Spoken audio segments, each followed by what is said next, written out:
Salama daholo eo ndao raha ho resantsika ny savorovoro izay misy amin'izao fotoana izao izay miteraka resabe etsiroa indrindraindrindra amin'iny faritra atsimotsimon'ny nosy iny moa ny tena misy savorovoro amin'ity raharam-pifidianana ity tamin'ity herinandro ity izay nahitana an'ireny olona maro tonga nitondra ny banderole sy nidina an-dalambe moa ny sasany amin'ny tsy faneken'izy ireo ny valin'ny voka-pifidianana any amin'ny faritra misy izy ireo avy izay. Nefa mbola tsy nivaly ofisialy akory ny voka-pifidianana fa mbola vonjomaika dia efa teraka sahady izay savorovory eo amin'ny lafin'ny fifidianana izay ka izay no fakafakaina amintsika ato anatin'ity video ity. Fa milohan'izay dia manasantsika rehetra hanaraka an'ity video ity hatramin'ny farany azadino ny milike ny video antsika ary tsarovy hatrany miabone amin'ny antsika mba ahafahanareo manaraka tsy tapaka ny video zay lefa any amin'izay sy tamatawatagazy toy izao ny fanaovana azy tsy ampendrely isika fa avy hatrany tonga de vavany ndawary avy niatrika fifidianana moa isika tamin'iny 7 Mey iny ka samy niezaka naneho ny safidiny nivoaka tsirairay amin'ireo kandida izay noheveriny hametrahany fatokisana ao anatin'ny 5 taona manaraka eo ka samby nanao an'izany daholo sy ny tsirairay ary maro amin'ireo kandida mo tena natokotena ary nihevitra ny tenany fa tsy maintsy holany satria misy ireo kandida izay mahatsapa sy mahita fa maro ireo mpanaradia azy nandritra ny fampilezan-kevitra kinanjo nefa tsy nifanaraka amin'izay ny zava-misy rehefa tonga ny valim-pifidianana satria tsy voatery ireo rehetra izay nanotony fampilezan-kevitra akory no tonga hifidy fa misy amin'izy ireny mba juste mijery fampilezan-kevitra fotsiny fa tsy nahavita ny handany fotoana andeha hifidy ny sasany amin'izy ireny fa misy anefa ny amin'ireo izay namonjy ny fampilezan-kevitra zay dia tena tonga mifidy araka ny eritreretin'ny kandida hatrany. Mialohany hidirantsika amin'ireo savorovoro izay efa natsipotary-am-piandohana amin'ny mahakasika ny fifidianana izay dia tsara ny mampahafantatra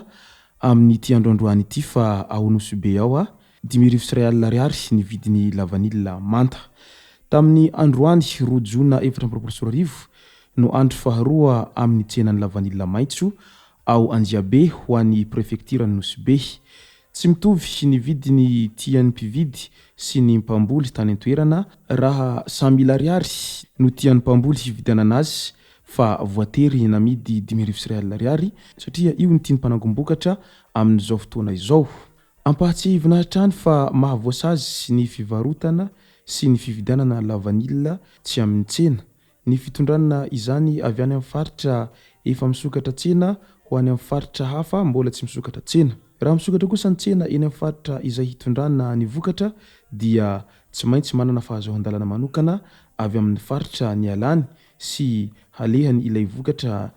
ny mpamily sy ny tompony ilay lavanila vao afaka mandeha. Midika izany fa tena mbola tsy azo antenaina raha ny vidiny lavanila amin'ity taona ity ka dia efa mankahery sahady ireo tantsaha izay mpamboly lavanila amin'izao fotoana izao manoloana io vidim-bokatra lavanila io. Raha izay moa ny mahakasika an'iny dia andao raha ho resahana ny mahakasika ny savorovoro eo amin'ny lafin'ny fivoahan'ny voka-pifidianana izay amin'izao fotoana izao ka iompanantsika amin'izany any Avondrozy izay any amin'ny distrikan'ny Farafangana moa zany Vondrozo zany tsy manaiky ny fanodikodinana ny safidim-bahoaka izay misy ao anaty distrikan'ny Vondrozy sy ny mponina any an-toerana amin'izao fotoana izao. Tsy nanaiky lembenana manoloana izany ireo vahoaka ireo. Marina fa nitarika ny kandida tsy miankina iray tao amin'ny distrikan'ny Vondrozy ary terena handresy ny kandida avy amin'ny antoko hafa ao amin'ity distrika ity raha ny fanazavan'izy ireo hatrany. Ka izay nahatonga ireo vahoaka marobe ny tonga nidina an-dalambe niaraka amin'ny banderole sy ny maro hafa naneho ny tsy fahafalian'izy ireo zay. Raha asiana jeritodika tamin'ny omaly alina dia tratehaka ny fanabotsinana ny sambato tao Vondrozy tao. Nafana tao Vondrozy faritra tsy motsinanana omaly lahady. Nilaza ny kandida tsy miankina fa tsy mety mamoaka ny voka-pifidianana vonjomaika farany ny tao amin'ny SRMV ary maika ery ny handray fiara ho an'ny Farafangana. Ahina mantsy hoy ny ekipan'ny kandida tsy miankina ity fa nisy fiketrehana halabato ka navadika ho lasa any amin'ny kandida hafa ny vato izay miisa 400 be izao amin'ny kandida tsy miankina. Raha ny vaovao farany azo avy any an-toerana androany maraina rehefa tsy nanaiky hatramin'ny farany ny ekipan'ilay candidat tsy miankina sy ireo mpiaradia aminy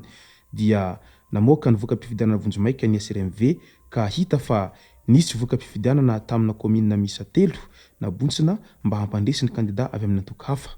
Andrasana indray araka izany ny fanambarana izay avy any amin'ny CENI momba ity toedraha raha ity izay nitranga tany Vondrozy ity. Fa hatreto aloha dia tena mbola tezitra ireo voakany Vondrozy iray manontolo manoloana izao tranga izao. Raha izay ny mahakasika ny savorovoro tany Vondrozy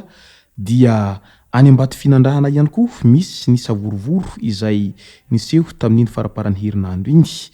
Rehefa natsipotsika tany am-piandohana moa any ambato finandrahana any ny fitiavan'ny mponina any Christine Razanamaso izay sombavamboakan'izy ireo teo aloha ka mbola nirotsaka tamin'ity fifidianana sombavamboaka farany ity. Raha nivokatra vonjomaika izay nivoaka tamin'ny andro voalohany dia mbola hita taratra ny fitarihany izany candidat Christine Razanamaso izany tao ambato finandrahana tao. Ary samby velom-pantenana daholo ireo zay mpomba azy sy miaradia aminy indrindra fa ireo zay vahoaka nanohana azy tamin'ity fifidianana ity. Kinanjo nefa ny rehefa nihamaro ny vato azo avy tamin'ireo bureau de vote mandrafitra n'io district nambato finandrahana io dia niova tanteraka ny endry dalao ka lasa resy izany candidat Christine Razanamaso izany ao ambato finandrahana ao. Ka maro moa ny taitra ary maro ihany koa tsy nanampo satria ny ankabetsahan'ny olona dia mbola tena nieritseritra fa mbola hiverina amin'ny toerana mahasombavamboaka azy ity olomanga ny ambato finandrahana ity. Tsy izay anefa ny zava-nisy rehefa samby niezaka nanehony safidiny ny vahoaka fa ny candidat anankiray avy amin'ny antoko Irmara no mitarika ao ambato finandrahana ao amin'izao fotoana izao. Ka eo indrindra no nahatonga ireo vahoaka marobe izay mpiaradia sy mpanohana any candidat Christine Razanamaso ao ambato finandrahana ao tezitra ka nidina an-dalambe miaraka amin'ireo afisazy sy banderole maromaro izay nanehony izy ireo ny hatezeran'izy ireo zay. Manoloana izay moa dia maro sahady ireo samy nanehony heviny moa ve tena faharesena marina sa noho ny tsy fahazakana ny fivavahany vokatra tampotampoka teo no nahatonga ireo vahoaka no nitrotra ka nidina an-dalambe satria mahatsapa izy ireo fa diso fanantenana raha ny hevitra fa ny candidat izay tohanan'izy ireo no ho lany soamantsara. Kinanjo nefa tsy izay ny vokatra vonjomaika izay navoaka ny CENI avy any an-toerana any ka mety ho zay nahatonga an'ireo vahoaka ireo taitra sy talanjona tamin'ity tranga izay niseho tao ambato finandrahana ity. Ka izay moa ny atao fifidianana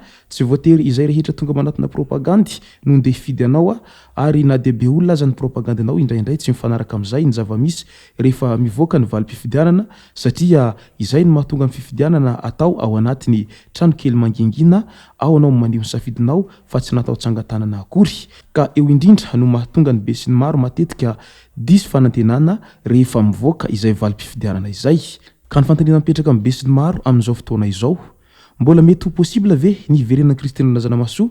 ao Tsimbazaha zao sa ahoana raha ny fahitanareo ny vokatra vonjomaika izay navoaka ny CENI amin'izao fotoana izao. Fa eto zahay dia mankahery sahady ho an'ireo zay candidat izay nieritreritra ny haharesy nefa dia resy tamin'ity fifidianana sombavamboaka ity satria izay ny atao hoe safidy sy ny fanehoan-kevitry ny tsirairay ka dia ataovy toy ny adiny ombilany mpianakavy izay resy tsy akoraina ary izay mandresy tsy hobiana fa samby balala mainandro tsy azo androany dia ivereny ihany koa ny rapitso. Izay zay raha ny masaka azo naroso tao anatin'ity vidéo ity tomboko lasy tomboko vavy soatratsika rehetra nanaraka an'ity vidéo ity hatramin'ny farany. Asa diny ny milike ny vidéo antsika ary tsy rovetrany miabone amin'ny chaîne antsika mba ahafahanareo manaraka tsy tapaka ny vidéo zay lefa ny misisy tao atao atagasy tomboko lasy tomboko vavy mankasitraka dia mirary soa.